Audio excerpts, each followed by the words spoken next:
Oh, whoa! Now don't pick on the cat. Oh. You're pissing her off there. there. In the review. You'll be in the review, kitty. Hey there, Mills. All right. We're gonna be doing one of the beers sent to me by Jacob Schweikart. One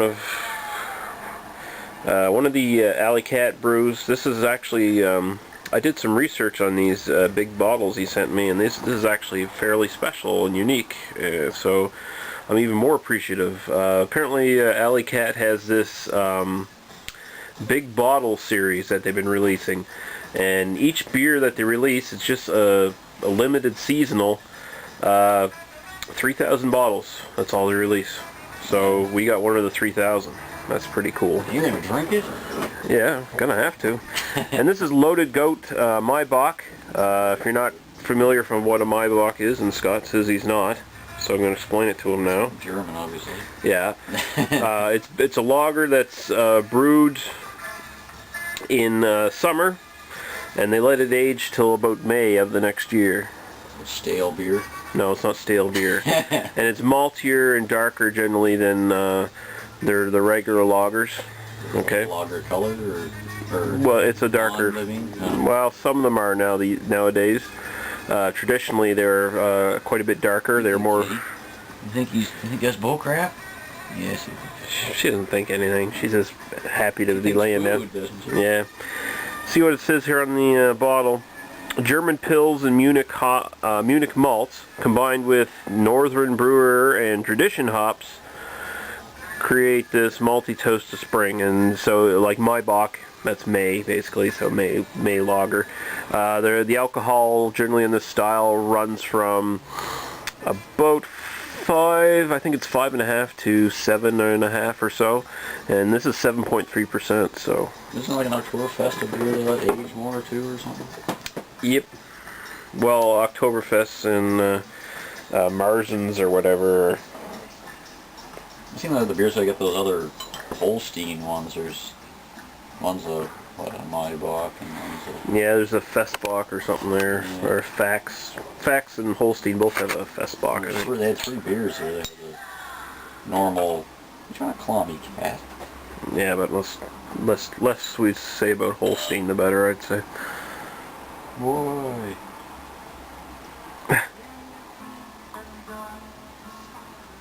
That's about the right color. That's about what you're looking for. That color or slightly darker. Basically, basically looks like apple juice. Cider. Cider.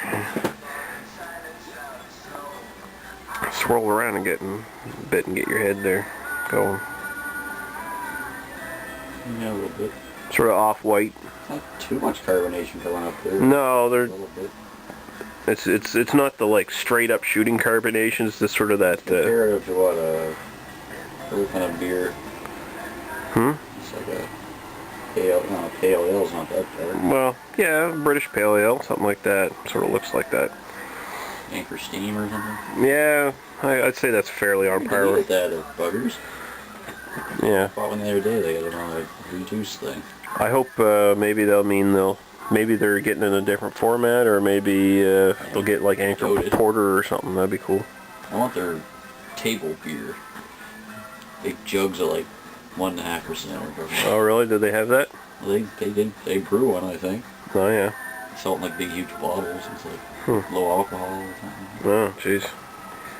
All right, so get to the aroma here. Oh yeah. Oh, it's all malty. Very malty, but it's got a sweet candy-ish kind of thing to it too. Yeah. Almost. More of a toffee than a caramel. Yeah, more toffee-ish.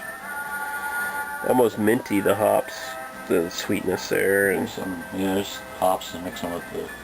Well, there aren't those Pilsner type hops. They're kind of more. Yeah, they're generally more floral and grassy. Yeah. They just blend with the malt. Oh, that smells really good. I really like that. Compared to that Holstein and Fax fucking Festbox and that shit. Yeah, Fax. Which are just they just smell kind of overly sweet and chemically. This smells really good. Like you have to brew it right or whatever. Yeah, that smells really good. So I guess we should just go right to the taste. Not quite good. Pretty malty, medium body for a lager.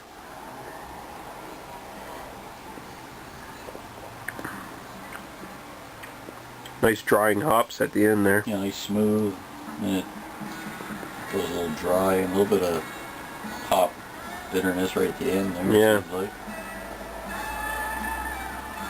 There's enough hops to balance out the maltiness. Flavors, slightly toasted malt kind of flavors. Yeah. I'd definitely say like there's like a honey note there, kind of sweet. The other way, the sweetness too. Not too much though. Everything seems to be almost perfect in this. Yeah. What do you think there, Puss? Look at that smell. You don't like that one? I don't know, you're still smelling it. But you're not sure, are you? Hey?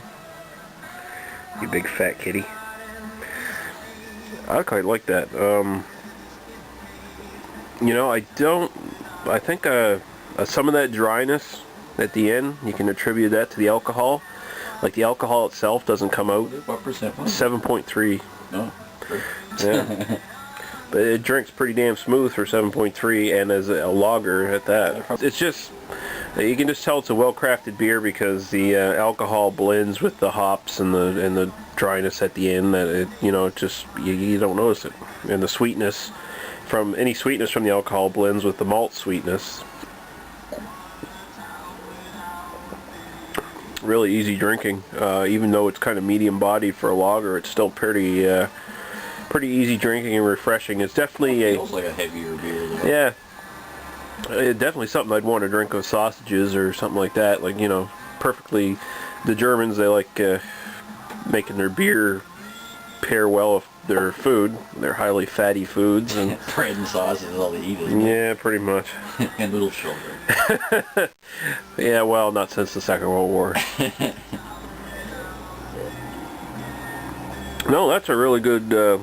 That's probably the best interpretation of the style I've had. I've never had like any authentic, like, good German box. The ones were like they're mediocre. Yeah, mediocre. They're in a can anyway, aren't they? Yeah, they are. But yeah, this is probably the best example I've had so far of an actual like bock, like a traditionally brewed kind of. The Alley Cat Brewery in Edmonton, I guess. Is that where that guy's from? Yeah. Somewhere in Alberta, anyway. What did he say, is it? Oh yeah, I know that. Calgary, Edmonton, Alberta. Yeah. That's really cool. That's in Canada for people that don't know. That's really cool, though. He sent that, and he sent the there's an oatmeal stout he sent too. That is also part of this big bottle series or whatever, or is an oatmeal. Try it. We will eventually. No, I'm not a big stout fan though. Well then, okay, we won't try it together. I'll just have it by myself. Hey, it's free beer. I'm trying it. What do you think? So what do you give it in there, Mills? I'm giving it a, I'm going to say 3.5 out of 5. It's an excellent beer. That's a 7 out of 10, so that's basically like a very good or whatever. It's not a style I'm all that into, and I think I'd probably want, when it comes to a lager, I'd probably want a bit more of them, and I could only have like one bottle of this, I think. Yeah, I wouldn't go drink more than one because the malt sweetness, I don't like beers that are like, have that toffee kind of sweetness to them. Yeah. Overall, they kind of make me kind of feel like sick after I drink too many of them. Yeah. So, but I still give it, I don't know.